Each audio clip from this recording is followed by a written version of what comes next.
ዕለታዊ ዜና ጉጅለ ኣምባሳደራት ምብራቕ ኣፍሪቃ ኣብ ብድሆታትን ዕድላትን ጓሶት ምብራቕ ኣፍሪቃ ዝምልከት ሓሳባት ኣብ ምልውዋጥ ዝዓለመ ዘተ ኣካይዶም። እቲ ዘተ ኣብ ብራስለስ ቤልጅየም ኣብ ዝርከብ ኤምባሲ ኢትዮጵያ ከም ዝተኣንገደ ተፈሊጡ። ብመሪሕነት ኣቦ ወንበር ፋኦ ምብራቕ ኣፍሪቃን ኣቦ ወንበር ፋኦ ቤልጅየምን ድማ ተኻይዱ። ኣብቲ ዘተ ምቕናስ ጽልዋታት ለውጢ ክሊማ ምሕደራ ሃብቲ ማይ ድሕሪ ቀውዒ ዘጋጥም ክሰራ ዘራእትን ዘላቒ ቀለብ እንስሳታት ንምውሓስን ዝብሉ ንምትሕብባር ዝሕግዙ ኣርእስታት ተላዒሎም። ብውሽጣዊ ሃብትን ዕቑር ማዕድናትን ትልል ኣፍሪቃ ህዝባ መብዛሕትኡ ግዜ ተጸባይ ረድኤት ከም ዝኾነ ይፍለጥ።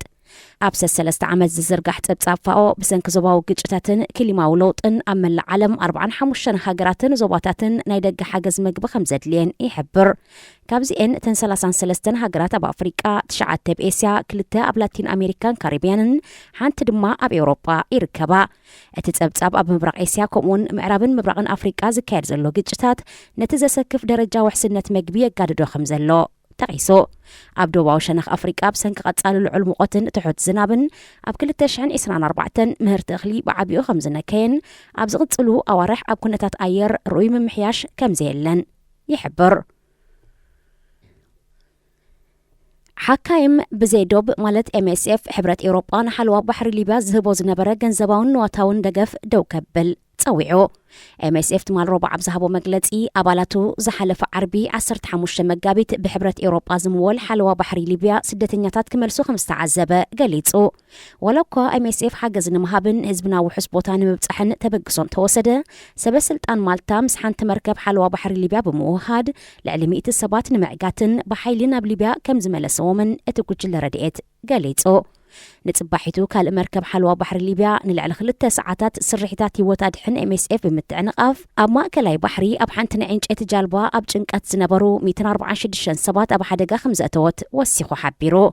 እቲ ጉጅለ ኣብ መግለጺኡ ሕብረት ኤውሮጳን ኣባላት ሃገራትን ንሓለዋ ባሕሪ ሊብያ ዝህብኦ ፋይናንሳውን ንዋታውን ደገፍ ብቕልጡፍ ደው ከብላን ነቲ ኣብ ልዕሊ ሓተቲ ዕቑባ ዝግበር ብግዴታ ኾነ ኢልካ ናብ ሊብያ ናይ ምምላስ መስርሕ ነዳዲ ምሃብ ደው ከብላን ይጽውዕ ኢሉ። ወኪል MSF ጁዋን ማቲያስ ጊል መራሕቲ ሕብረት ኤውሮጳ ኣብ ደባቶም ንዝፍጸም ዘስካሕክሕ ምካዝ ሰብኣዊ መሰላት ምሕጋዝ ክሳብ መዓስ ክቕጽሉ እዮም ብምባል ሓቲቱ። ሕብረት ኤውሮጳን ኣባላቱ ሃገራትን ንኹሉትን ሓለዋ ባሕሪ ሊብያ ዝግበር ደገፍ ብቕልጡፍ ደው ከብልዎ ጥራይ ዘይኮነስ ሓላፍነት ናይተን ኣብ ግማግም ባሕሪ ዝርከባ ግዝኣታት ከም ማልታ ከምኡውን ፍሮንቴክስ ማለት ትካል ሓለዋ ደባትን ባሕርን ኤውሮጳ ኣብቲ ዳርጋ መዓልታዊ ኣብ ማእከላይ ባሕሪ ዝፍጸም ዘይሕጋዊ ምምላስ ሓተቲ ዕቑባ ንኸቢድ ምክሃዝ ሰብኣዊ መሰላት ተሓባበርቲ ገብሮም ኢሉ።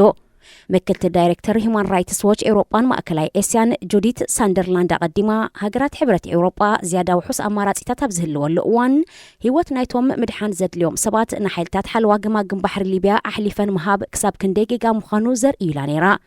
ሳንደርላንድ ብተወሳኺ ሕብረት ኤውሮጳ መራኽቡ ኣብቲ ዝበስሐ ስብርባር መራኽብ ዘጋጥመሉ ናብ ሊብያ ዝቐረበ ኣህጉራዊ ማያት ናይ ምድላይን ምድሓንን ስርሒታት ከም ዘካይድ ከረጋግጽ ይግባእ ክትብል ገሊጻ። ዝኸበርኩም ሰማዕትና ዜና ኣብ ዝተፈጺሙሎ